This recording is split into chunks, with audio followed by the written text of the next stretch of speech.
লাগবে। না না, আমি তো বলি নাই যে আমি 3 মাসের মধ্যেই নির্বাচন দিতে হবে, আমি তো বলি নাই একেবারে 7 মাসের মধ্যেই নির্বাচন দিতে হবে। ওনারা বলছেন যে আমরা একটা কথা বলছি যৌক্তিক সময়ের মধ্যে, এবং এই যৌক্তিক সময়ের মধ্যে ওনারা 6টা সংস্কারের যে কমিশন গঠন করেছেন সেগুলো সংস্কার করবেন, কিন্তু সেই সংস্কারটা যদি দ্রুত সময় হয় এবং যদি ভোটারের কাজ এট এ টাইম চলতে থাকে, কারণ দেশ তো একটা বিশাল দেশ, এই দেশের অনেকগুলা প্রশাসনিক ইনস্টিটিউট আছে, যার যার কাজ শেষে করবে, একসঙ্গে কিন্তু অনেকগুলা কাজ হতে পারে। একদিকে বিচারের কাজ চলবে, একদিকে বাংলাদেশ গড়ার জন্য নতুন করে যে যে সংস্কারের কাজ সেগুলো করবে, আরেকদিকে আপনি আজকে বলছেন যে গতকালকে বলছেন যে ভোটার সম্পন্ন করবেন, সেগুলো তো একই প্রক্রিয়া। এই প্রক্রিয়াকে সম্পন্ন করে যৌক্তিক সময়ের মধ্যে আপনি কিন্তু খুব সহজে একটা নির্বাচন করতে পারেন। সুতরাং আপনি ক্ষমতা থাকলে আপনি যৌক্তিক সময় কতটা মনে করতেন? আমি যৌক্তিক সময়টা তো আসলে আমার কাছে মনে হয় যে আপনি যে কাজগুলি কথা বলেছেন, আপনি যদি সংস্কারের কথা বলেন, আপনি যদি বিচারের কথা বলেন, ওদের অন্তত 5 বছর লাগা উচিত এগুলি করতে। না, কেন 5 বছর লাগবে? কতদিন লাগবে? আমার তো মনে হয় না, কারণ ওনারা তো আমাদের প্রফেসর ডক্টর মোহাম্মদ ইউনূস তো নিজেই 3 মাসের কথা বললেন, তো 3 মাসের জায়গায় 6 মাস হতে পারে। উনি তো নিজেই বললেন যে অক্টোবরের 1 তারিখ থেকে সংস্কারের কাজ চলবে 3 মাস, বলেন নাই? অক্টোবর, নভেম্বর, ডিসেম্বর, এরপরে 3 মাসের জায়গায় যদি 6 মাস, অসুবিধা তো নাই। কিন্তু ওনার কথা অনুযায়ী আমরা যদি আরো 3 মাস বৃদ্ধি করি, তাহলে তো 1 বছরের ভিতরেই সুন্দর একটা নির্বাচন করা সম্ভব। তাও যদি না হয়, সেটার জন্য কি আমরা খুব বিরাগ হব? কিন্তু আমরা এই দেশটাকে গড়তে চাই, একসঙ্গে গড়তে চাই। এই ফ্যাসিবাদের বিরুদ্ধে আমরা লড়াই করে, সংগ্রাম করে, আমরা কষ্ট করেছি, শ্রম দিয়েছি, আমাদের নেতাকর্মীরা গুমের শিকার হয়েছে, খুনের শিকার হয়েছে। আমরা দেশ গড়ার জন্য সবাই মিলে একত্রিত হয়ে করব। এখানে বৈষম্য বিরোধী এবং রাজনৈতিক দলকে আলাদা করার কোনো সুযোগ নেই, এই সরকারকে আলাদা করার সুযোগ নেই। এই সরকারকে সর্বাত্মক সহযোগিতা করব, কারণ এই সরকার যদি কোনোভাবে ফেল করে, বাংলাদেশ ফেল করবে। আমরা বাংলাদেশকে ফেল করতে দিতে যাব না এবং দিতে চাই না। সেটা সময় যতদিনই লাগুক। কিন্তু আপনাদের বক্তব্য শুনে মনে হয় না যে আপনারা প্রায়ই এই সরকারকে একটু হুমকি দেন, একটু এটা বলেন, এমন কি এই নির্বাচনের প্রশ্নে না কেমন জানি আপনারা একটু এরকম বলেন? এমনকি আমি আপনাদের এটা কেউ যদি তার ব্যক্তিগতভাবে চিন্তা করে থাকেন তা হতে পারে, কিন্তু আমরা সব ক্ষেত্রে এই সরকারকে সর্বাত্মক সহযোগিতা করব, কারণ প্রফেসর ডক্টর মোহাম্মদ ইউনূসকে এই সম্মান দিতে পারে না, আমরা সম্মান দিতে চাই এবং তার নেতৃত্বে আমরা এই রাষ্ট্রটাকে নতুন ভাবে গড়তে চাই, এবং সেটা তিনি একটা গণতান্ত্রিক পন্থায় ব্যবস্থা আমাদেরকে নিয়ে যাবেন, দেশকে নিয়ে যাবেন, সেই জন্য সর্বাত্মক সহযোগিতা আমরা করব। এবং খুব রিসেন্টলি আপনারা তারেক রহমান সাহেবের বক্তব্য শুনেছেন, এবং সেই বক্তব্যের ধারাবাহিকতা আমরা রক্ষা করে এই সরকারকে সর্বাত্মক সহযোগিতা। মানে আপনাদের আসলে ক্ষমতায় এসে বসে পড়া বা এক্ষুনি ক্ষমতা শুরু করার এরকম কোনো তাড়া নাই আপনাদের? না না, এত চাপ হওয়ার কিছু নাই তো। আমরা যে কালকেই ক্ষমতায় চলে গিয়ে একেবারে বক্তব্য শুনে আমার কেমন জড়িত হবে ইনশাআল্লাহ। এনি ভাই, আপনাদের বক্তব্য শুনে যে আমার মনে হইতো যে আপনারা খুব মানে আপনারা কিছুটা অস্থির, অধৈর্য হয়ে উঠছেন। এটা কোনো অস্থির না, কোনো অস্থির না। আপনারা যথেষ্ট পরিমাণ সময় দিবেন তো? আমরা ওনারা যেই সংস্কারের কাজ দিয়েছেন, একদিকে বিচারের কাজ হবে, বিচার আগে দেখতে চাই, পাশাপাশি সংস্কার করে একটা গণতান্ত্রিক পন্থায় জনগণের সরকার প্রতিষ্ঠিত করবেন। এখানে তাড়াহুড়ার কিছু নাই। আর আমরা লুটপাটের জন্য বিএনপি ক্ষমতা আসবে, আর বিএনপি ক্ষমতা আসার জন্য আমরা আন্দোলন করছি তা নয়, এই দেশটাকে রক্ষা করার জন্য আমরা আন্দোলন। আমাদের একজন দর্শক বলছেন যে তারা কেন থাকবে, বিএনপি তো অলরেডি ইন পাওয়ার। যদি লুটপাট বা দুর্নীতির কথা বলি, তাহলে তারা তো তাদেরটা করতেই পারতেছে। ব্যাপারটা কি এরকমই ভাই? কেন এরকম হবে?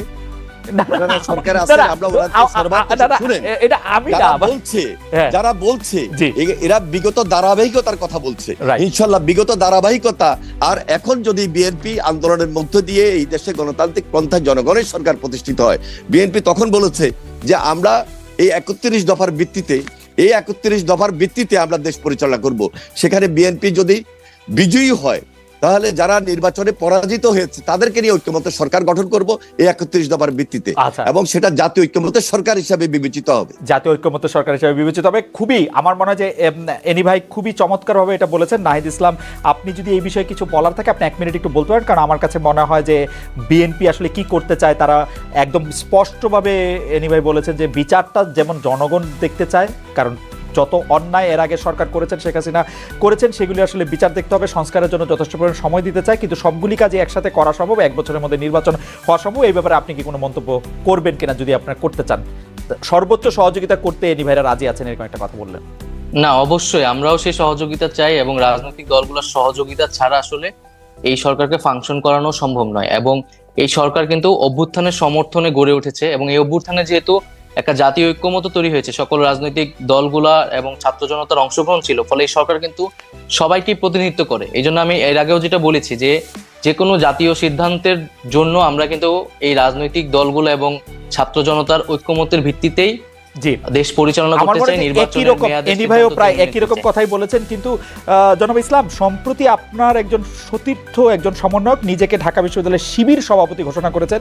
তার এই পরিচয় কি আপনি আগে থেকেই জানতেন? এরপর থেকে আলোচনা আছে যে 152 জন সমন্বয়কের মধ্যে 108 জন শিবিরের। অনেকে জানতে চাইছেন সমন্বয়কদের প্রকৃত সংখ্যা কত, তাতে কতজন শিবির নেতা রয়েছেন, অন্যান্য রাজনৈতিক ছাত্র সংগঠনের কেউ কি রয়েছেন আসলে, নাকি শিবির এবং কোনো ছাত্র সংগঠন সেই অর্থে করেন না এরকম লোকই বেশি? দেখুন, আমরা যখন এই আন্দোলনটা গড়ে তুলেছিলাম, এবং আমরা কিন্তু এই আন্দোলনে কেউ রাজনৈতিক পরিচয়কে সামনে এনে এই আন্দোলনটি করিনি। সবার রাজনৈতিক পরিচয়টি এক অর্থে সরিয়ে আমরা দল মত পরিচয় ভুলে গিয়ে এই আন্দোলনটা করেছি। ফলে এখানে কে শিবির, কে ছাত্র দল, কে কোন সংগঠন করে, এটা কিন্তু বিবেচনা হয়নি। এখন একটা পরিস্থিতিতে কেউ যদি তার নিজের সংগঠন, নিজের রাজনীতি করতে চায়, সেই সুযোগ কিন্তু আছে। ইভেন আমি যে নিজে যে ছাত্র সংগঠনের সাথে জড়িত ছিলাম, ছাত্র শক্তি, গণতান্ত্রিক ছাত্র শক্তি, তার নামও কিন্তু আমরা এই অভ্যুত্থানের আগে বা পরে কোথাও কিন্তু উল্লেখ করিনি। কারণ আমরা মনে করি এই আন্দোলনটি একটা ঐক্যমত্যের ভিত্তিতে সাধারণ শিক্ষার্থীর জায়গা থেকে মূলত এই আন্দোলনটি শুরু হয়েছে, পরিচালনা হয়েছে এবং সম্পন্ন হয়েছে। নাহিদ ইসলাম, বৈষম্য বিরোধী আপনি বললেন বলে এই প্রশ্নটি একটু করতে হচ্ছে আমার। বৈষম্য বিরোধী ছাত্র আন্দোলনের সামনের সারিতে থাকা আপনারা কয়েকজন, বিশেষ করে আপনি এবং অবশ্যই আক্তার সাহেব, তারা গণতান্ত্রিক ছাত্র শক্তির নেতা ছিলেন। সম্প্রতি আপনাদের এই সংগঠন স্থগিত করা হয়েছে, এর কারণ আসলে কি? ডক্টর ইউনূসের 2.5 মাসের দল নাগরিক শক্তির সাথে এর সম্পর্ক রয়েছে কি? না, ডক্টর মোহাম্মদ ইউনূসের দলের সাথে এটার কোনো সম্পর্ক নাই। আমরা এই দলের নামও জানতাম না। ছাত্র শক্তি নামে 60-এর দশকেও একটা ছাত্র সংগঠন ছিল আসলে, তো আমরা সেটার সাথে এটা সম্পর্ক নেই। এবং এই সংগঠনটি আমরা স্থগিত করা হয়েছে কারণ যেহেতু এই সংগঠনের প্রধান নেতৃত্ব যারা, আক্তার হোসেন, তিনি নাগরিক কমিটিতে এখন কাজ করছেন, এবং আমি এবং আসিফ মাহমুদ সরকারে কাজ করছি। ফলে নেতৃত্ব ছাড়া এই সংগঠনটি কিন্তু এখন রান করতে পারছে না। ফলে এই কারণে কমিটিটি স্থগিত করা হয়েছে, এবং ছাত্র রাজনীতি নিয়ে যেহেতু একটি আলোচনা চলছে, সংস্কারের কথা চলছে, তো সেই পরিবর্তিত পরিস্থিতি অনুযায়ী আমরা সামনের সিদ্ধান্তটি হয়তো নিবে, এবং যারা এখন মাঠে আছে ছাত্র শক্তিতে কাজ করছে, তারাই মূলত ছাত্র শক্তির বিষয়ে চূড়ান্ত সিদ্ধান্ত নিবে। আচ্ছা, আপনার রাজনৈতিক ভবিষ্যৎ এবং ব্যক্তিগত ভবিষ্যৎ নিয়েও আমরা একটু জানতে চাইবো, এবং সেটা আপনি আসলে কিরকম দেখতে চান সেটা আমরা জানতে চাইবো। তার আগে একটু এনিভের কাছে জানতে চাই যে এনিভে, আপনাদের দীর্ঘদিনের জোট এবং যুগপত নেতা, যুগপত আন্দোলনের সঙ্গী জামায়াতের সঙ্গে আগের সখ্য আর আপনাদের নাই। অন্তর্বর্তী সরকারের সঙ্গে তাদের ঘনিষ্ঠতা নিয়ে বিএনপি শীর্ষ পর্যায় থেকেও এক ধরনের বিরক্তি আমরা দেখেছি। সরকারি প্রতিষ্ঠান, বিশ্ববিদ্যালয়ে বিভিন্ন নিয়োগের ক্ষেত্রে জামায়াত আপনাদের থেকে একটু এগিয়ে থাকছে বলে মনে হয়। আপনার কাছে কি মনে হয় যে এই সরকার আসলে জামায়াতকে আপনাদের থেকে বেশি গুরুত্ব দিচ্ছে, বা এই সরকার একটু চাচ্ছে যে জামায়াত ক্ষমতায় আসুক, আপনাদের থেকে বেশি গুরুত্ব পাক? আসলে আমরা এইগুলা মোটেও মনে করি না, কারণ আমরা কি করছি, কি করব, এটা হলো আমাদের নেক্সট স্টেপ। আর আপনি যেটা বলছেন, জামাতের সঙ্গে আমরা এখানে কোনো একটা আলাদা কম্পিটিশন গড়ে তুলছি না। জামাতের একটা আদর্শ ভিত্তিক রাজনীতি আছে, আমাদের বিএনপির একটা আদর্শ ভিত্তিক রাজনীতি, যার যার রাজনীতি শেষে করছে। শুধু দেখুন যে আমরা যে রাজপথে যে আন্দোলন করেছি, সে আন্দোলনের মধ্যে জামাত তাদের ভূমিকা ছিল, আমাদের ভূমিকা ছিল, এবং যুগপৎ আন্দোলন করতে গিয়ে অনেক রাজনৈতিক দল তারা তাদের ভূমিকা পালন করেছে। সুতরাং যার যার রাজনীতি, যার যার আদর্শ ভিত্তিক। সুতরাং এখানে কারোর সঙ্গে আমরা কারোর একেবারে বৈরিতা নিয়ে আমরা সেখানে এখনই কম্পিটিশনে চলে যেতে হবে, সেখানে মারামারি, হানাহানি, সেই দিকে আমরা জাতিকে নিয়ে যাওয়ার জন্য কোনোভাবেই পক্ষপাত করছি না, বা পক্ষপাতমূলক আচরণও আমাদের মধ্যে নাই। আমাদের একটাই টার্গেট, এই ফ্যাসিবাদের বিরুদ্ধে আমরা লড়াই করেছি, সংগ্রাম করেছি। যে কথাটা একটু আগে নাইক সাহেব বললেন যে আমাদের টার্গেট হলো আন্দোলনের ফসল। আমরা সবাই মিলে যুগপৎ আন্দোলন করেছি, সবাই মিলে আন্দোলন করেছি, আন্দোলনে আমরা কাঙ্ক্ষিত লক্ষ্যে পৌঁছেছি। এখন আমাদের দেশ গড়ার আন্দোলন, দেশটাকে সুন্দর করব, ভবিষ্যৎ বাংলাদেশ কিভাবে হবে সেটার জন্য আমাদের করণীয় কি হওয়া উচিত সেটা আমরা বিবেচনা করছি। সেই ধাপে আমরা কাজ করছি, এবং আমাদের পার্টি আমরা সবচেয়ে বেশি, আপনারা লক্ষ্য করেছেন যে এই সরকারকে সহযোগিতা করার জন্য এবং ভবিষ্যৎ বাংলাদেশ গড়ে তোলার জন্য আমরা সেই কাজটুকু করছি ইনশাআল্লাহ। কিন্তু আপনাকে এটা ফিল করতেছেন যে সরকারের সাথে আপনাদের সম্পর্ক থেকে জামায়াতের সম্পর্ক একটু বেশি গভীর? বিশ্ববিদ্যালয়গুলিতে নিয়োগের পজিশনগুলিতে মানে না, না, পৃথিবী না, থেকে শুরু করে বিশ্ববিদ্যালয় সব জায়গায় আপনারা নাই, মুখ্য নয়, জামায়াত ইসলামী আছে, মুখ্য নয় তারা। আমার মনে হয় এগুলো খুব মুখ্য না, কে কোথায় আছে। কথা হলো যে অ্যান্টি আওয়ামী লীগ, রাইট, যেখানে অ্যান্টি আওয়ামী লীগ সেখানে এই আপনি যে আছেন। হ্যাঁ, Okay. যেখানে অ্যান্টি আওয়ামী লীগ হ্যাঁ। আজকে যারা দেশের বাবুর্তি ক্ষুণ্ণ করেছে, দেশকে ধ্বংস করে দিয়েছে, তাদের বিরুদ্ধে এই জাতি ঐক্যবদ্ধভাবে লড়াই করেছে, সংগ্রাম করেছে, এবং ভবিষ্যতে এই দেশটাকে আমরা সুন্দর বাংলাদেশ গড়ার জন্য সবার সহযোগিতা কামনা করছি, এবং সবাইকে নিয়ে আমরা ফ্যাসিবাদ বিরোধী। কিন্তু আপনারা চান না এনি ভাই প্ল্যাটফর্মটার নেতৃত্বে বিএনপি থাকুক? এই প্ল্যাটফর্মটার নেতৃত্বে কখনো নাহিদ ইসলামকে, জনগণ নির্ধারণ কখনো নাহিদ ইসলামকে, কখনো শফিকুর রহমানকে দেখা যাচ্ছে। এটা আপনাদের জন্য একটু বেদনাদায়ক কাজ করি, একটু বেদনাদায়ক। জিয়ার কখনো politics, ছাত্ররা, কখনো জামায়াত। বিএনপির পলিটিক্স, খালেদা জিয়ার নেতৃত্ব, তারেক রহমানের নেতৃত্ব যদি সবার সামনে খুব স্পষ্টভাবে সবাইকে আকৃষ্ট করতে পারে, তাহলে অবশ্যই আমাদের নেতৃত্ব জনগণ বসাবে। কিন্তু এই সরকার পতনে তো তারেক রহমানের ভূমিকা জিরো, কেউ কেউ বলছেন। তারেক রহমান যদি না, এখন তো আপনি বললেন, আর কেউ কেউ বলছে হয়তো আপনাকে বলেছেন, কিন্তু আমাদেরকে বলেন নাই, বরং এই কথা বলেছেন যে তারেক রহমান বিদেশে বসেও, যেখানে দেশনেত্রী বেগম খালেদা জিয়া এত অসুস্থ ছিলেন, তার মধ্যে দেশের তারেক রহমান বিএনপির ভারপ্রাপ্ত চেয়ারম্যান হিসেবে দায়িত্ব নেওয়ার পর তিনি আমাদের ওয়ার্ড লেভেল, ইউনিয়ন লেভেল, থানা লেভেল, উপজেলা লেভেল, আমাদের কেন্দ্র এবং জেলা লেভেলে যেভাবে দলকে ঐক্যবদ্ধ করেছেন এবং জাতিকে, সকল রাজনৈতিক দলকে ঐক্যবদ্ধ করেছেন, সে আন্দোলনের ফসল হিসাবে আমাদের ছাত্র ভাইরা যখন কাঙ্ক্ষিত লক্ষ্যে পৌঁছার জন্য এগিয়ে গিয়েছেন, সেখানে তারেক রহমানের নেতৃত্বে তিনি সমর্থন দিয়েছেন, এবং পরবর্তীতে সর্বশেষ যখন শহীদ মিনারে আমাদের ছাত্র ভাইরা যখন আহ্বান জানিয়েছে সকল রাজনৈতিক দলকে, তখন তার নেতৃত্বে এই বিএনপি স্ট্যান্ডিং কমিটির অনেক নেতৃবৃন্দ জেলে ছিলেন, আমরা অনেকেই জেলে ছিলাম, কিন্তু তিনি দেশের বাইরে বসেও যেভাবে নেতৃত্ব দিয়েছেন, সেই নেতৃত্বের ফসল হিসাবে আজকে সবাই মিলে ঐক্যবদ্ধ বাংলাদেশ। আপনাকে ধন্যবাদ। আমি একটু জনাব নাহিদ ইসলাম আপনার কাছে প্রশ্ন যাওয়ার আগে আমাদের দর্শকদের মধ্যে একটা বড় অংশ যে বিষয়টি আমার মাধ্যমে আপনার কাছে উপস্থাপিত করতে বলেছেন, সেই দুটি বিষয় আগে একটু বলে রাখি। 43তম বিসিএস এর পাস করার পরও তাদের গেজেট নোটিফিকেশন কেন হয় নাই, সেটি আপনার একটু আমলে আছে কিনা এবং সেটি নিয়ে আপনি কোনো কিছু করছেন কিনা, সেই ব্যাপারে তারা একটু জানতে চেয়েছেন। আরেকটি বিষয় জানতে চেয়েছেন যে তারা বয়স সীমা, সরকারি চাকরির বয়স সীমা 35 বছর বয়স পর্যন্ত হবে কিনা, সেটি আপনারা কিভাবে করবেন সেটি জানতে চেয়েছেন। আর আমার প্রশ্নটিও করে রাখি, আপনি আমাদের অনেকগুলি প্রশ্ন রয়েছে, শুধু আপনি যদি খুব না এই দুটি যদি আপনি জবাব দেন, তারপর আমি আপনার মতামত বলেন, তারপর আমরা প্রশ্নটি করি, কারণ এই প্রশ্নটি আবার এনিভাইয়ের বক্তব্যের সাথে লিঙ্ক। জি না, এখানে হচ্ছে প্রশাসন তো সংস্কারের কমিশন হয়েছে, বয়স সীমার বিষয়টাও আলোচনা হচ্ছে, এবং দ্রুত সময়ের মধ্যেই পিএসসির সাথেও আমাদের আলোচনা হচ্ছে, যাতে এই যে নিয়োগ পরীক্ষা শুধু বিসিএস না, অনেকগুলো পরীক্ষা স্থগিত আছে, সেই পরীক্ষাগুলো যাতে দ্রুত দেওয়ার ব্যবস্থা করা যায়, সে বিষয়ে আমরা কাজ করছি। আশা করি খুব দ্রুত সময়ের মধ্যেই সেটি পরীক্ষাগুলো হবে।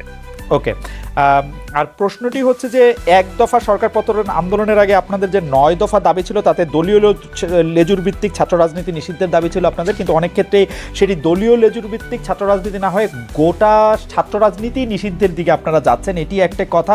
আরেকটি কথা হচ্ছে যে উপাচার্যদের সরিয়ে দেওয়া হয়েছে, বড় পদগুলিতে নতুন নিয়োগ হয়েছে, 2-3 মাস বন্ধ থাকার পরে ক্লাসও শুরু হয়েছে, কিন্তু ছাত্রলীগের যারা নেতাকর্মী আছেন তাদের লেখাপড়ার কি হবে? আপনারা, তারা তো ক্যাম্পাসে ফিরতে পারছে না, রাজশাহীতে জাহাঙ্গীরনগর বিশ্ববিদ্যালয়ে তাদেরকে পিটিএ মারা ঘটনা ঘটেছে, তাদের আসলে ভবিষ্যৎ কি হবে? এই দুটি ব্যাপারটা যদি একটু বলেন। আরেকবার একটু যদি বলতেন। মানে একটা তো হচ্ছে যে 9 দফার একটা দফা ছিল যে ছাত্র রাজনীতি, ছাত্র রাজনীতিটাকে দলীয় লেজুর ভিত্তি মুক্ত করবেন, কিন্তু এখন দেখা যাচ্ছে ছাত্র রাজনীতি জি দেখুন, ছাত্র রাজনীতি নিষিদ্ধের কথা কিন্তু মানে আমরা বলছি না, বা বৈষম্যবিরোধী ছাত্র আন্দোলন থেকেও বলা হচ্ছে না সরাসরি, মূলত সাধারণ শিক্ষার্থীদের জায়গা থেকে এটি আসছে কেন, এটাও আমাদের একটু বুঝতে হবে যে আমাদের কিন্তু শিক্ষার্থীদের একটা দীর্ঘদিনের ট্রমা রয়েছে, যে একটা ক্ষমতায় সরকার যায় এবং তার ছাত্র সংগঠন সেখানে ক্ষমতা চর্চা করে, দখলদারিত্ব করে এবং শিক্ষার্থীদের উপর নির্যাতন করে। এখন সামনের আমরা এখানে এখন না হলে অন্তর্বর্তীকালীন সরকার, কিন্তু সামনে যদি একটা রাজনৈতিক দল ক্ষমতায় আসে, তার ছাত্র সংগঠন যে একই কাজ করবে না, সেই নিশ্চয়তাটা শিক্ষার্থীরা চাচ্ছে, এবং সেই ট্রমা থেকে কিন্তু সারা এই কথাটা বলছে। কিন্তু আমরা মনে করি যে এটি কোনো সমাধান নয়, ছাত্র রাজনীতি অবশ্যই থাকতে হবে। সেক্ষেত্রে দলীয় লেজুর ভিত্তি মুক্ত করেই স্বাধীনভাবে ছাত্রদেরকে কাজ করতে দিতে হবে, রাজনৈতিক চর্চা করার সুযোগ দিতে হবে। আর ছাত্রলীগের ছাত্রদের ক্যাম্পাসে ফেরা বা তাদের জীবনের নিরাপত্তা, শিক্ষা জীবনের নিরাপত্তা, সেটি সেক্ষেত্রে দেখেন, ছাত্রলীগের একটা বড় অংশ কিন্তু এই আন্দোলনের সময় আমাদের সাথে জড়িত হয়ে গেছে, আন্দোলনের শুরু থেকে, কোটা সংস্কারের সময় থেকে কিন্তু তারা আমাদের সাথে এসেছিল। এবং ছাত্রলীগের আসলে খুব কম একটা অংশ যারা আসলে চিহ্নিত সন্ত্রাসী, যারা আসলে বেশিরভাগই যারা অছাত্র, অথবা সন্ত্রাসী কার্যক্রম করেছে ক্যাম্পাসগুলোতে, হলগুলোতে, তারাই কিন্তু আজকে ভয়ে ক্যাম্পাসগুলোতে আসতে পারছে না, কারণ তাদের আসলে কোনো নৈতিক জায়গা থেকেও তারা শিক্ষার্থীদের সামনে দাঁড়াতে পারছে না। তো সেক্ষেত্রে বিশ্ববিদ্যালয় প্রশাসন ব্যবস্থা নেবে। আমরা একটা রিকনসিলিয়েশন প্রজেক্ট অবশ্যই চাই। যারা চিহ্নিত, যাদের বিরুদ্ধে সুস্পষ্ট অভিযোগ রয়েছে, তাদের বিরুদ্ধে প্রশাসনিক এবং আইনগত ব্যবস্থা যাতে নেওয়া হয়, এবং এছাড়া যারা নিরপরাধ বা নীরব ভূমিকা পালন করছে তারা তাদের শিক্ষা জীবন শেষ করতে পারবে। এই বিষয়ে আমরা বিশ্ববিদ্যালয় প্রশাসনের সাথে কথা বলেছি। ওকে, মানে অনেকে এরকম একটা বলছেন যে যারা আসলে ক্রিমিনাল অ্যাক্টিভিটির সাথে জড়িত ছিলেন তাদের বিরুদ্ধে তো মামলা, তারপর আইনি কার্যক্রমগুলি হতেই পারে, কিন্তু শুধুমাত্র আরেকটি দল সমর্থন করার জন্য তাদের বিরুদ্ধে যাতে কোনো মানে ব্যবস্থা না নেওয়া হয় সে ব্যাপারে নিশ্চয়ই আপনারা দেখছেন, মানে ব্যাপারটা যাতে আইন নিজের হাতে না তুলে নিয়ে সেটি যেন। খালেদ ভাই, আমি জাস্ট একটা কথা বলতেছি যে আমরা কিন্তু আর আগের পরিস্থিতিতে নাই যে অমুক দল সমর্থন করে। এটা কিন্তু ছাত্রদল শিবিরের মতো বিষয় না যে ছাত্রদল করে দেখে তাকে ক্যাম্পাসে ঢুকতে দেওয়া নেই, এখন ছাত্রলীগ করে বলে তাকে ক্যাম্পাসে ঢুকতে দেওয়া হবে। একটা গণহত্যা হয়েছে এবং এইখানে কত কত শিক্ষার্থীদের উপর হত্যা করা হয়েছে। এটার বিচার না হওয়া পর্যন্ত তারা যদি তাদের সাথে এই ঘটনার সাথে জড়িত থাকে, এবং ক্যাম্পাসগুলোতে আপনি দেখেছেন 15 তারিখ কিভাবে আমাদের নারী শিক্ষার্থীদের উপর হামলা, বর্বরোচিত হামলা করা হয়েছে, তো সেই হামলাগুলোর বিচার, যারা এটার সাথে জড়িত ছিল তাদের বিরুদ্ধে অবশ্যই প্রশাসনিকভাবে এবং আইনগতভাবে ব্যবস্থা নেওয়া হবে। এবং এছাড়াও আমরা বলেছি যে গত 16 বছর ধরে যারা ক্যাম্পাসগুলোতে এই ধরনের হামলা নিপীড়ন করেছে, এবং প্রচুর অভিযোগ কিন্তু প্রক্টর অফিসে এখনো জমা আছে, যেটার কোনো ব্যবস্থা নেওয়া হয় নাই। তাদের বিরুদ্ধেও আইনি ব্যবস্থা নেওয়ার ক্ষেত্রে আমার মনে হয় যে এটাতে দ্বিমত পোষণ করার কোনো কাজ দরকার নাই, সুযোগ নাই, কারণ এগুলির বিচার হতেই হবে। ছাত্রলীগ গত 16 বছরে যত কিছু ছাত্রী নির্বিশেষে যে যে যে নিপীড়ন চালিয়েছে তার বিচার আসলে অবশ্যই হতে হবে। আমাদের শুধু কথা ছিল যে সেটি যেন আইনি প্রক্রিয়ার মাধ্যমে হয়। শুধুমাত্র আপনি এটি পরিষ্কার করলেন যে শুধুমাত্র ছাত্রলীগ, ছাত্র শিবির, ছাত্র দল বলেই তাকে ক্যাম্পাসে ঢুকতে দেওয়া হবে না, এরকম কোনো কিছুর ব্যাপারে আপনার সিদ্ধান্ত নেন। আপনাকে ধন্যবাদ। আমি একটু এনিভাইয়ের কাছে যেতে চাই। এনিভাই, আপনি জানেন যে দলের মাননীয় মহাসচিব, মানে বাংলাদেশ জাতীয়তাবাদী দলের মাননীয় মহাসচিব পরিষ্কার বলেছেন যে ছাত্র রাজনীতি বন্ধের বিরোধিতা করেছেন। যেটি ছাত্র রাজনীতি বন্ধ হিসাবে আপনি এটি দেখছেন, সেটি আপনি আসলে কীভাবে দেখেন? বৈষম্য বিরোধী ছাত্র আন্দোলনের যে স্পিরিট ছিল, যে দলীয় লেজুর যারা করছেন সেই সব থেকে ছাত্র রাজনীতিকে মুক্ত করা, তার সাথে আপনি স্পিরিটের দিক দিয়ে একমত কিনা? 2 হচ্ছে, আপনারা যখন ঢাকা বিশ্ববিদ্যালয়ের নেতৃত্বে, ছাত্র রাজনীতির নেতৃত্বে দিচ্ছেন, আপনি আসলে আমারও নেতা ছিলেন, কারণ আপনি ঢাকা বিশ্ববিদ্যালয়ের ছাত্র তখন আপনার সংগঠন থেকে আপনি সবচেয়ে বড় পজিশনে আপনি ছিলেন, সেই হিসাবে আমাদের সবার সাথেই আপনাদের দেখা হয়েছে। তখন আপনারা ছাত্র শিবির ও ছাত্র সমাজের কার্যক্রম আপনারা ঢাকা বিশ্ববিদ্যালয়ে করতে দেন নাই, আপনারা বন্ধ করেছেন। এখন যে ঢাকা বিশ্ববিদ্যালয় ছাত্র শিবিরের যে নেতাদের নামই বলা যায়, সবার আগে জেনেছেন, সবার আগে বসেছেন নবনিযুক্ত ভিসি, তাদের সাথে কথা বলছেন, তো সেটাকে আপনারা আসলে কিভাবে দেখেন? 2টি প্রশ্ন। একটি প্রশ্ন হচ্ছে যে বৈষম্য বিরোধী ছাত্র আন্দোলনের যে স্পিরিট ছাত্র রাজনীতি সম্পর্কে, তার থেকে আপনার স্পিরিট আলাদা কিনা?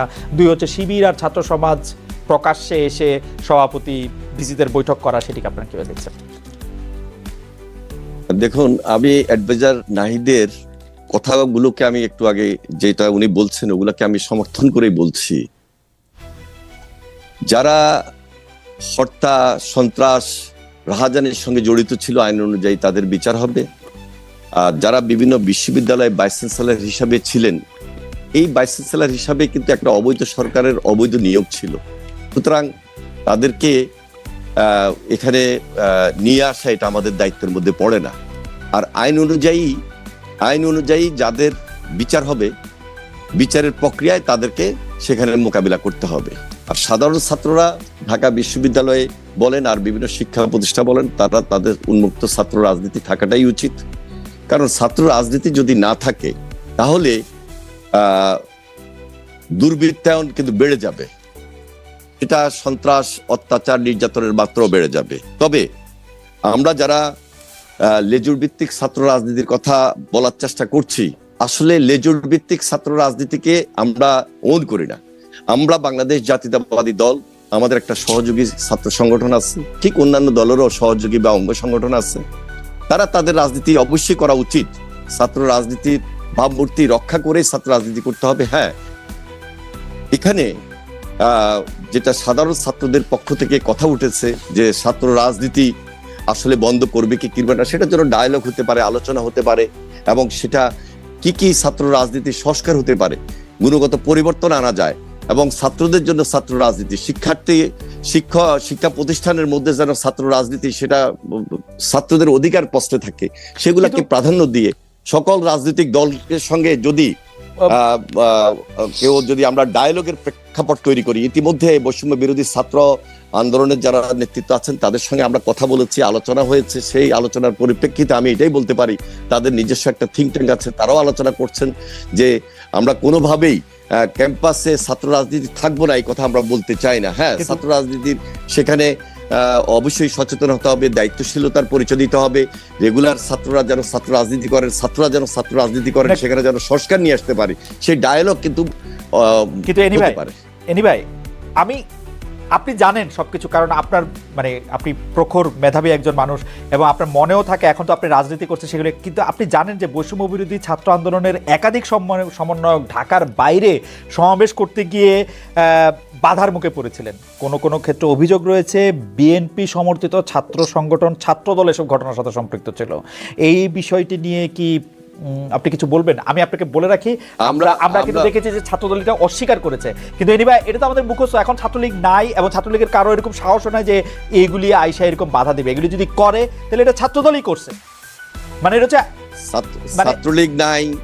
ছাত্রলীগ নাই, আওয়ামী লীগ নাই, তাদের প্রেতাত্মারা আছে, তাদের অর্থ আছে, কড়ি আছে, এবং তারা সবাই কিন্তু হাসিনার মতো পালিয়ে যায় নাই, তাদের সবাই কিন্তু এই দেশেই আছে এবং তারা বসে আজকে বিভিন্নভাবে ষড়যন্ত্রে লিপ্ত, দেশের বাইরে এবং দেশের ভিতরে বসে। সুতরাং এটাকে কোনোভাবেই আপনি উপেক্ষা করতে পারবেন না। আর ছাত্রদল কোনোভাবে এই সমস্ত ঘটনার সঙ্গে সম্পৃক্ত না। আমরাও 2-4টা কথা এরকম শুনেছি, কিন্তু এই শোনার ক্ষেত্রে এবং আমাদের নির্দেশনা এবং আমরা সহযোগিতা করেছি, আমাদের বিভিন্ন ডিস্ট্রিক্টে আমরা সহযোগিতা করেছি। আমাদের এই বৈষম্য বিরোধী ছাত্রদের ভিতরে লুকিয়ে থাকা কিছু কিছু দুর্বৃত্ত কিন্তু থাকার হয়তোবা চেষ্টা করছে, হয়তোবা এরা বৈষম্য বিরোধী ছাত্রদের নামে না, কিন্তু ষড়যন্ত্র করছে যারা করার। আমরা এই ব্যাপারে খুবই স্পষ্ট এবং আমাদের ছাত্র সংগঠন জাতীয়তাবাদী ছাত্রদল আমরা সর্বাত্মক সহযোগিতা করছি এই কারণে যে এই দেশে ছাত্র রাজনীতির ভাবমূর্তিকে আমরা পুনরুদ্ধার করব, এই দেশে ছাত্র রাজনীতি যেন থাকে এবং আপনি তো এত চমৎকার বলেন, শুনতে ইচ্ছা করে শুধু, কিন্তু আপনি এটা বলেন যে আপনারা ছাত্রদলের পক্ষ থেকে এরকম কথা শুনতে পাচ্ছেন না যে আমরা এতদিন ধরে 15, 16, 17 বছর ধরে রাষ্ট্র ক্ষমতায় নাই, রাষ্ট্রের বিভিন্ন নিপীড়ন যন্ত্রের মুখোমুখি হয়েছে, এখন আবার নতুন করে ক্ষমতাটা বিশেষ করে তরুণদের বা যুবকদের ক্ষমতাটা আরেকজনের কাছে যখন যায় প্রকটভাবে, তারা সেটিকে আসলে সমূলে প্রথম থেকেই এটিকে উৎপাটিত করতে চাইবেন এবং সেটি দিয়ে আপনাদেরও নির্দেশনা চাইছেন যে তারা এটি করার জন্য?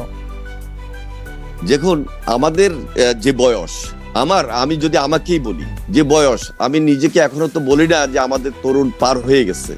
ঠিক একইভাবে আমাদের ভারপ্রাপ্ত চেয়ারম্যান তারেক রহমান, তিনিও কিন্তু আমাদের তরুণদের নেতা। আর আমরা স্যালিউট করি যে এই দেশের তরুণদের নেতৃত্বেই আন্দোলন অতীত হয়েছে, ভবিষ্যৎ মানে এবারও হয়েছে এবং ভবিষ্যতে তরুণরাই দেশ গড়বেন। সুতরাং তরুণদেরকে গাইড করা, তরুণদের সঙ্গে থেকে দেশ গড়া, এটা আমাদের কাজ, এটা আমাদের স্পিরিট।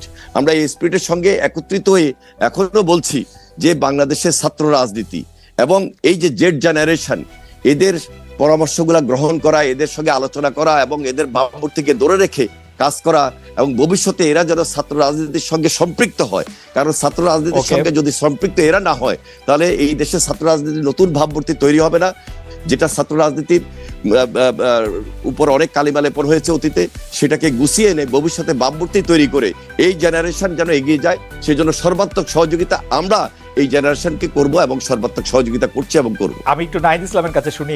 জনাব নাহিদ ইসলাম, আপনি জানেন যে ছাত্র আন্দোলনে যারা সমন্বয়ক ছিলেন তারা জেলা জেলায় মত বিনিময় সভা করছেন, অনেক জায়গায় এই নিয়ে গন্ডগোল হয়েছে। আপনাদের রাজনৈতিক দল গঠন কি বাধার মুখে পড়ছে কিনা, এই বাধা দেওয়ার ক্ষেত্রে আপনি বিএনপি জামায়াতের কোনো ভূমিকা দেখেন কিনা? দল ঘোষণা না হলেও স্পষ্টতই সমন্বয়করা এখন রাজনৈতিক কর্মসূচিতে আছেন, এর খরচ কীভাবে জোগাড় হচ্ছে? কোনো কোনো জেলায় কোনো কোনো বিশ্ববিদ্যালয়ের সমন্বয়কদের মধ্যে গ্রুপিং, আবার সমন্বয়কদের বিরোধিতা করে সাধারণ শিক্ষার্থীদের আলাদা গ্রুপ হয়ে প্রতিবাদ আমরা দেখতে পাচ্ছি। যদি সবগুলি বিষয় একটু অ্যাড্রেস করেন, আপনার সুবিধা থেকে আমি আরেকবার একটু বলে দিব যে যাচ্ছেন ভাই।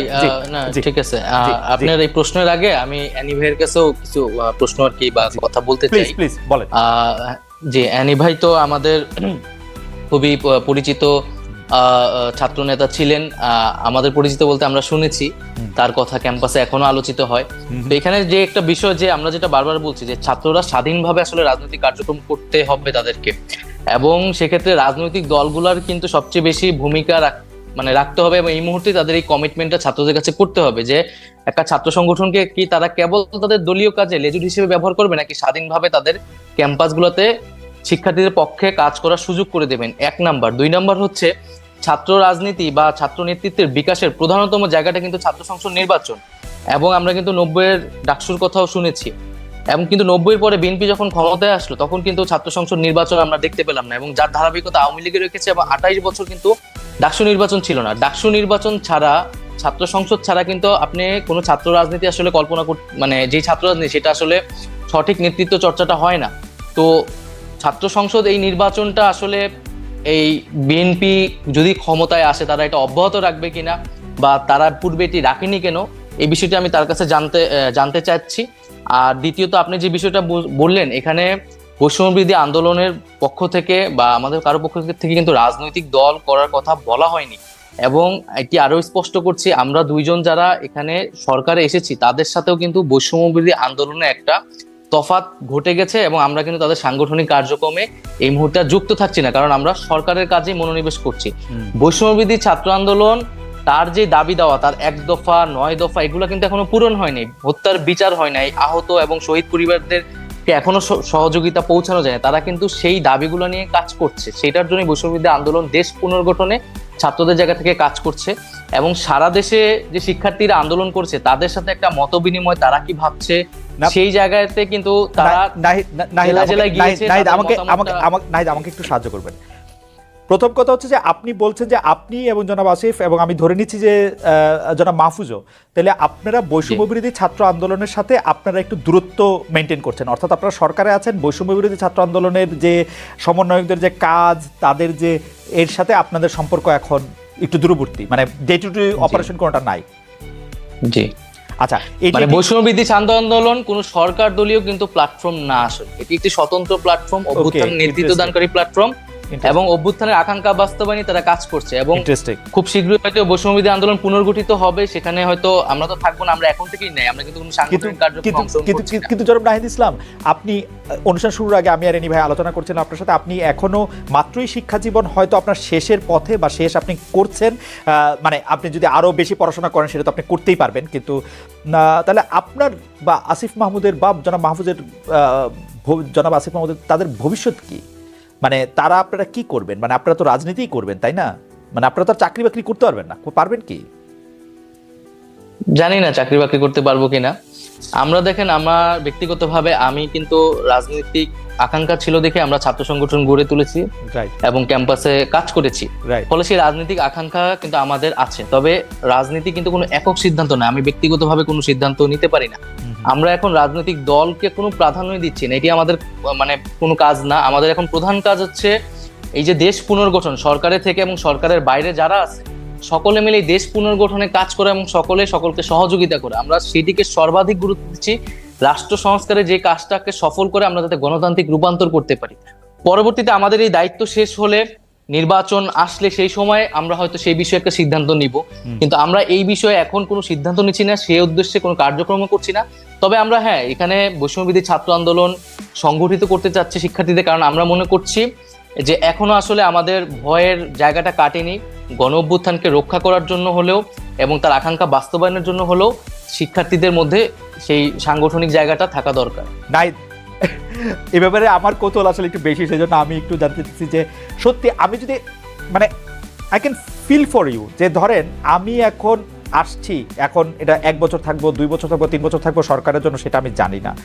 আমি এখন যেখানে আসছি, আমি যদি এখন রাজনীতি না করি আমাকে আসলে চাকরি করতে হবে, কারণ আমার বিশ্বাস বৈষম্যবিরোধী ছাত্র আন্দোলনের সঙ্গে আপনারা যারা ছিলেন তারা এমন কোনো দুর্নীতির সঙ্গে সম্পৃক্ত হবেন না যে আপনারা 1 বছর 2 বছর সরকারের থেকে এত টাকা আপনাদের হবে যে আপনাদের সারা জীবন আর কিছু না করলে হবে। আপনাদের আসলে আপনি আমি যারা একই ধরনের পরিবার থেকে আসছি, আমাদের আসলে পরিবারটি বয়ে নিয়ে যাওয়ার জন্য আমাদের কাজ করতে হবে কোনো না কোনো কাজের সাথে। সেটা আপনি কীভাবে করবেন মনে করেন যে, বা আপনার পরিকল্পনাটা কি আসলে, মানে এটা তো আপনাকে ভাবতে হবে, মানে আপনি কি ভাবছেন সেরকম? কারণ আপনি এখন চাকরি নাই, এবং ভাবার সময়ও পাচ্ছি না আসলে। রাইট। কিন্তু যেটা ধরেন আপনি রাজনৈতিক দল কিন্তু এত সহজ কথা না, রাজনৈতিক কিছু মানুষ জড়ো হলে একটা রাজনৈতিক দল হয়ে যায় না, সেটার জন্য আদর্শ লাগে, সেটার জন্য সংগঠন লাগে এবং কর্মসূচি লাগে। এখন আমাদের কাছে কিন্তু সেই সময়টা নাই যে আমরা একটা রাজনৈতিক দলের পিছিয়ে আসলে গড়ে তোলার জন্য সময়টা দিব। আমরা আসলে গভর্নমেন্টে আছি, আপনি পরিস্থিতি বুঝতেছেন আমাদের এই সময়টা কতটা পরিশ্রম করা লাগতেছে, এবং আমরা যেই প্রতিশ্রুতি নিয়ে এসেছি আমরা কিন্তু একক সিদ্ধান্তে ব্যক্তিগত জায়গা থেকে আসি নাই। মানুষের কাছে কিন্তু আমাদের জবাবদিহিতা করতে হবে যে তাদের আকাঙ্ক্ষাটা আমরা বাস্তবায়ন করতে পারছি কিনা বা আমরা আমাদের ভূমিকাটা পালন করতে পারছি কিনা। তো সেইটাই আমাদের সবচেয়ে বেশি মনোযোগ, আমরা সেই কাজটা সম্পূর্ণ করতে চাই। তারপরে আমরা আমাদের ব্যক্তিগত দলীয় রাজনৈতিক সেই বিষয়গুলো নিয়ে আমরা ভাববো। আচ্ছা, আমার শুভেচ্ছা এবং শুভকামনা থাকলো আপনাদের প্রতি। আমি একটু জনাব এনি ভাই আপনার কাছে আমি শেষ দুটি প্রশ্নে আসতে চাই। এই দুটি প্রশ্নের মধ্যে থেকে প্রথম প্রশ্নটি হচ্ছে যে আওয়ামী লীগ সরকারের বিরুদ্ধে আপনাদের বড় দুটি অভিযোগ ছিল যে বেগম খালেদা জিয়াকে চিকিৎসার জন্য বিদেশে যেতে দেওয়া হচ্ছে না। আমরা দেখেছি এই সরকার, অন্তর্বর্তী সরকার ক্ষমতা গ্রহণের মধ্যে দ্রুততার সাথে বেগম খালেদা জিয়ার মামলার ব্যাপারটি নিষ্পত্তি করা এবং তার পাসপোর্ট ফিরিয়ে দেওয়ার একেবারে চেষ্টা করেছে, কিন্তু বেগম খালেদা জিয়ার বিদেশে যেতে কি আসলে কোনো বাধা রয়েছে কিনা, তিনি দেশে যাচ্ছেন না কেন? এবং আরেকটি অভিযোগ ছিল যে তাদের হামলা মামলার আশঙ্কার কারণে জনাব তারেক রহমান দেশে ফিরতে পারছেন না, এরকমটা আমরা শুনেছি। কিন্তু এই সরকার ক্ষমতা এসেছে, সেটিও 60 দিন হয়ে গেল, জনাব তারেক রহমান দেশে ফিরছেন না কেন, বেগম খালেদা জিয়াকে কেন বিদেশ নেওয়া যাচ্ছে না, যেটি প্রধান দাবি ছিল, আপনি যদি খুব সংক্ষেপে আমাদেরকে একটু বলেন। ধন্যবাদ আপনাকে। একটু আগে অ্যাডভাইজার নাহিদ যে প্রশ্নটা আমার সামনে তুলে ধরেছেন, আমি সেটা আগে বলছি যে এই যে ডাকসু নির্বাচন, আমি বরাবরই 90-র পরে বিএনপি যখন 91-এ এই দেশের রাষ্ট্রীয় ক্ষমতা আসে, আমি 90-র ডাকসুতে আমি নিজেও ইলেকশন করেছি এবং সেখানে আমি নির্বাচিত হয়েছি আমার খোকন পরিষদ। এর পরবর্তীতে ডাকসু নির্বাচন কেন হয় নাই? তো ওই সময় আমাদের রেগুলার স্টুডেন্ট এবং ইরেগুলার স্টুডেন্টদের মধ্যে একটা কম্পিটিশন ছিল, এবং আমি রেগুলার স্টুডেন্টের পক্ষে ফাইট করেছি, দল আমাকে মনোনয়ন দিয়েছে। তার মানে কি, বিএনপি রেগুলার স্টুডেন্টের পক্ষে অবস্থান নিয়েছে, কিন্তু ইরেগুলার স্টুডেন্টদের পক্ষে নিয়েছে তখন কিছু irregular student plus Awami League, Chhatra League, যার কারণে সেই নির্বাচন হতে পারে নাই। সেকেন্ড, 93-তে আবার যখন ডাকসু নির্বাচন হয় তখন আমাকে দল বিপি নমিনেশন দিয়েছে, সেটাও কিন্তু রেগুলার স্টুডেন্ট এবং ইরেগুলার স্টুডেন্টের ফাইট ছিল। সেখানে একই জিনিস ঘটনা ঘটেছে, সেখানে আমরা বরাবরই ডাকসুর পক্ষে ছিলাম, বাংলাদেশ জাতীয়তাবাদী দল, কিন্তু এই চক্রান্তকারীদের আওয়ামী লীগের বা মুজিববাদী ছাত্রলীগের তখন ওই ষড়যন্ত্রের কারণে আমরা নির্বাচন করাই নিতে পারি নাই। হ্যাঁ, এটাকে আপনি স্বাভাবিকভাবে বিএনপি সরকার ছিল, কিন্তু আমরা সরকার থাকলেও বিশ্ববিদ্যালয় একটা স্বায়ত্তশাসিত প্রতিষ্ঠান, সরকার সেখানে সরাসরি হস্তক্ষেপ করার কোনো সুযোগ নাই। আর ভবিষ্যতে বিএনপি যদি এদেশের জনগণের সরকার হিসাবে ম্যান্ডেট পায়, তখন বিএনপি আবারও বলছে যে আমরা এককভাবে সরকার পরিচালনা করব না, সকলকে নিয়ে ঐক্যমতে সরকার গঠন করব, এবং সেখানে অবশ্যই শুধু তখন যখন বিপি নূর আমরা সেই নির্বাচন অংশগ্রহণ করেছি। আপনার বক্তব্য পুরো পরিষ্কার। ভবিষ্যতে দর্শকরা যে ডাকসু নির্বাচন হবে সেই ডাকসু নির্বাচন অবশ্যই হওয়া উচিত এবং আমরা সেখানে সর্বাত্মক সহযোগিতা করব। এবার আসুন, দেশনেত্রী বেগম খালেদা জিয়া দীর্ঘদিন অসুস্থ ছিলেন, এখনো অসুস্থ আছেন। ওনার বিদেশে যাওয়ার ক্ষেত্রে এখন কোনো বাধা নেই, তবে এখানে বিদেশে যে ডাক্তার বিদেশে কোথায় যাবেন সেগুলো একটা প্রিপারেশন আছে, সেই প্রিপারেশন নিয়ে আমরা অপেক্ষায় রয়েছি। ইনশাল্লাহ খুব শীঘ্রই আমরা চেষ্টা করবো দেশের বেগম খালেদা জিয়া উন্নত চিকিৎসার জন্য দেশের বাইরে উনি যাবেন। এবং আমাদের প্রিয় নেতা জনাব তারেক রহমান, তিনি ওনার যে মামলাগুলো তিনি নিজে মোকাবেলা করতেছেন, মামলাগুলো যদি আইনি প্রক্রিয়া সবকিছু সমাধান হয়ে যায়, খুব শীঘ্রই ইনশাল্লাহ উনি দেশে ফিরবেন এবং বাংলাদেশ যে বিএনপি এবং এই দেশের রাজনীতিতে ওনার ভূমিকা উনি যেভাবে পালন করেছেন বেশি এবং দায়িত্বশীলতার সহিত পালন করবেন। আমি ব্যাপারটা এনি ভাই একটু বুঝতে চাই যে জনাব তারেক রহমানের বিরুদ্ধে মামলা এখন রয়েছে, কিন্তু তিনি কি এখনো এই একই আশঙ্কা করছেন যে তিনি দেশে নামার সাথে সাথে তাকে গ্রেফতার হতে পারে? না না, উনি মামলাগুলো তো মোকাবেলা করে আসছেন। মোকাবেলাটা লন্ডনে বসে করতে হবে। মোকাবেলাটা লন্ডনে বসে করতে হবে কেন? কেন লন্ডনে বসে করতে হবে? স্বাভাবিক উনি দেশে এসে করলে অসুবিধা দিয়েছেন। ওনার বিরুদ্ধে ফেভারেবল গভর্নমেন্ট অনেক মামলা হয়েছে। ফেভারেবল গভর্নমেন্ট আছে, তারপরে তো আইন আছে। গভর্নমেন্ট আসলেই যে ওনাকে আইন মোকাবেলা করতে হবে, দেশে থেকেই মামলা মোকাবেলা করা সম্ভব না। আপনি তো দেশে থেকে মামলা মোকাবেলা করছেন এনি ভাই। তারেক রহমানের জীবন সব সময় আওয়ামী লীগের কাছে তখন এখন এই 60 দিন আওয়ামী লীগের হিসাবে আমি আনতেছি না, এই 60 দিন এই সময়ে উনি আসবেন, উনি মোকাবেলা করে আসবেন। এই কারণে আসবেন যে উনি এসে যেন আমাদের সঙ্গে সম্পৃক্ত হয়ে জাতীয় রাজনীতিতে ওনার যে ভূমিকা সেগুলো তিনি সরাসরি আমাদের সঙ্গে থেকে কাজ করতে পারেন। উনি আসার কারণে, আইনের কারণে যদি ওনাকে জেলে যেতে হয়, সেই জিনিসটা আমরা ওনার জামিন হবে, ওনার জামিন হবে, সেটা তো কি অসুবিধা? ওনার তো আর সর্বোচ্চ আদালতে না জামিন হবে, জামিন এটা ইন্টারেস্টিং। তবে এনিওয়ে আমার কাছে মনে হয় এটি, আমার কাছে এটি মনে হয় আপনার সাথে তারেক সাহেবের কথা হয়, ওনাকে জামিন দিয়ে দিবে। আমার সাথে মনে হয় যে আপনার সাথে তারেক সাহেবের নিয়মিত কথা হয় আপনার দলের মধ্যে। এটিতে আপনারা একটি পরিষ্কার সিদ্ধান্ত জাতির সামনে দিলে এটি মনে হয় ভালো হয়। যাই হোক, কারণ আমার কাছে এটি এখনো খুব গ্রহণযোগ্য মনে হচ্ছে যে তিনি দেশে এসে কেন মামলা লড়তে পারবেন না, তিনি দেশে এসে কেন, এটা আমি জানি না কেন হয়। মামলা লড়ছেন তো, মামলা বাইরে বসে লড়ছেন, এতদিন বিদেশ থেকে কেন উনি মামলা লড়ছেন, একই ধারাবাহিকতা লড়ছেন কেন? বিদেশ থেকে কেন এনি ভাই, লন্ডন থেকে কেন? নাহিদ, আপনারা কি তারেক সাহেবকে আসতে দিচ্ছেন না? না আমাদের পক্ষ থেকে তো এরকম, এটা মানে তিনি ইচ্ছা করলে আসতে পারেন, এটা তো আইন রয়েছে, সেই আইন অনুযায়ী। আমার কাছে মনে হচ্ছে যে এই ব্যাপারটা নিয়ে আসলে আমরা নিশ্চয়ই একটা ক্লিয়ার পিকচার পাবো। আমার এনিভার জন্য আরেকটি প্রশ্ন আছে, সেই প্রশ্নটি আমি একটু করে, আমাদের হাতে একটু সময় না, I just want to request hour producer to extend it for 2 or 3 more minutes, because আমি আমি একটু এনিভাইকে জানতে চাই যে এনিভাই 5 আগস্টের পরে সংখ্যালঘু সম্প্রদায় আক্রান্ত হয়েছে, জাতীয় সঙ্গীত নিয়ে প্রশ্ন তোলা হয়েছে, মাজার ভাঙার ঘটনা ঘটেছে, দরবার আক্রমণ করা হয়েছে, নারীরা আক্রমণের মুখে পড়েছে, নারীদের পোশাক নিয়ে কথা বলা হয়েছে, হিজবুত তাহরির প্রকাশে তৎপর, সামনে দুর্গাপূজার আয়োজন নিয়ে নানা শঙ্কা। অন্তর্বর্তী সরকার কি সব বিষয় ঠিক মতো সামলাতে পারবে, কি মনে করেন আপনি? দেখুন, আমি আগে বলেছি দেশের ভিতরে এবং বাইরে বসে কিন্তু অনেক ষড়যন্ত্র চলতেছে। বিবিসি একটা নিউজও করেছে, এবং এই দেশে যে সমস্ত নিউজগুলো হচ্ছে, বিশেষ করে